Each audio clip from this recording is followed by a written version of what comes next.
Okay, a little update. Did a little damage assessment today, and overall I'm actually feeling pretty good about everything. The firewall is in good shape, no rust. The cowl area, there's no real rust at all. The doors are in pretty good shape. Again, this was from when I was shaving the little door trim there. There was a little bit of damage on this side, so I'll have to either patch it in or use a little hammer dolly work and get that flattened out. Other than that, I should be able to reuse this door here. Nothing on the inside. I was able to look in the back and there was no rust coming through, nothing on the bottom. Rocker panel over here has a little bit of blistering, so may have to do a couple patch panels there, but when I sandblast it, we'll be able to really tell exactly how it is. I might sand it down a little bit before. Coming back, quarter panel, kind of the standard rust on the wheel wells here, rust coming down there. I knew I was gonna have to address that. The rest of the quarter panel is solid, no bondo. Trunk area is good. A little bit of surface rust, but nothing cancerous, nothing that's going all the way through. The sail panel, everything, all the internals, everything looks really good. There's a little bit, you can kind of see right through there on the floor panel. And the floor pan, I'll have to do a little work there. Everything else looks pretty good. Nothing that looks really significant at this point. Possibly a little bit of patch panel on that passenger side. Dash looks all great, no rust there. Come around, door. This one looks pretty good. A little bit of body filler here, but not too bad. Again, rocker, maybe a little bit of blistering, but this one looks like it's in better shape. There's that quarter panel that got crunched with a lot of body filler, and then, you know, again, around the wheel well. So I will patch that up. The rest of the quarter panel looks pretty dang good. Inside of the door looks pretty good. So I'm optimistic right now. You can see a little bit of surface rust where that convertible sat. I'm guessing that there was just that little channel, and as it rained, it just kind of pulled up in there, but nothing structural that is going through there. Backside actually looks all good. Can't really give you a good view. Hood is totally fine. Come out here, and I've got the passenger wheel well, inner wheel well. This is where the battery sat. My guess is over years, battery acid got down and kind of chopped that away.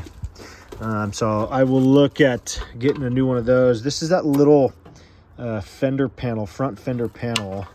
You can see that edge kind of got mashed in there. So, and also I got some weird kind of stuff blistering through. So I'll check that out. I'm not sure if I'll be able to salvage that or if I really need to.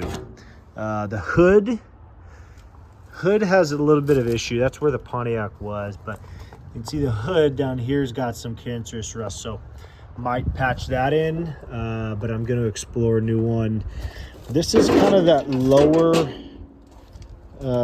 front. This is below the bumper, and the telltale signs of bodywork are those welds coming through. So that looks all rumpled up. I might just buy a new one of these, and I'm definitely gonna need new fenders. So I got to grinding away today. You can see all the pits.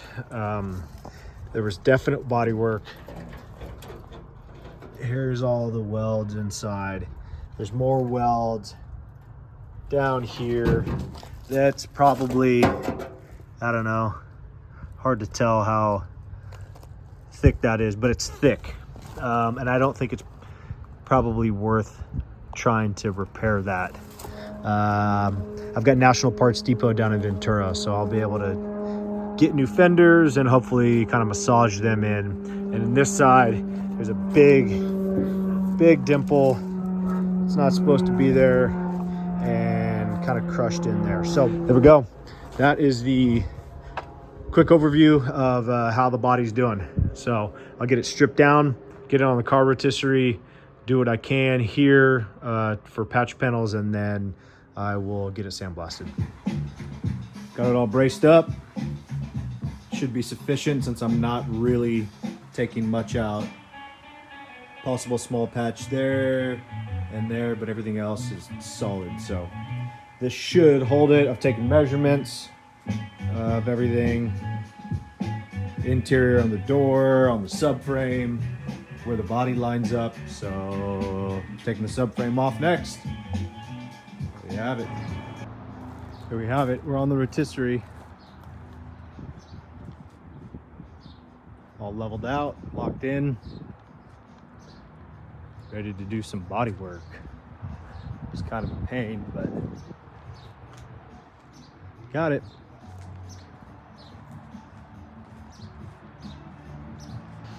Okay, I've started working on damage assessment. Started stripping the toe panel here. I definitely have a little rust going on, but I think the toe panel will be okay.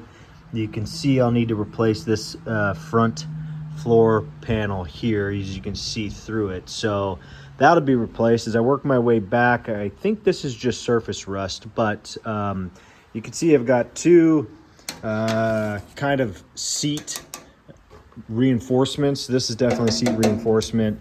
So I need to pull those off. I'm down this far, and I need to make sure that there's no rust underneath these. So what I'm gonna do in order to do that is drill out these spot welds. So I'll go around, drill them out. You can even see up here, they kind of looks like they stitch welded a little bit across the top. So I'll grind that out, and then I'll be able to get a better assessment of the floor underneath. Now, if I rotate this thing around, that's why it's nice having a rotisserie. You can see I don't really have any cancerous rust that it at least appears on the bottom of the floorboard here. So I think I'm going to be in good shape, but in order to fully find out, I got to pull those things off. So that's what I'll be working on today. And once I pop those off, we'll check back in. Okay, so that's why I had to pull that thing off from the top. It looks pretty good. I could have just sandblasted it and it would have been fine. Really, the bottom side's not bad, but there's rust in the floorboard. And if I'm taking this thing this far apart, that's why you got to pull it, because would have just sandblasted, we would have epoxy primer, and we would not have got that. So I'm doing it. It is definitely a pain in the butt. There's a bunch of spot welds you got to drill out, but I'm going to do this side next, and then those two little pieces right there, and the whole floor should be exposed. I have to repair and replace this anyways, so it's no big deal, and just taking the time to do it the right way.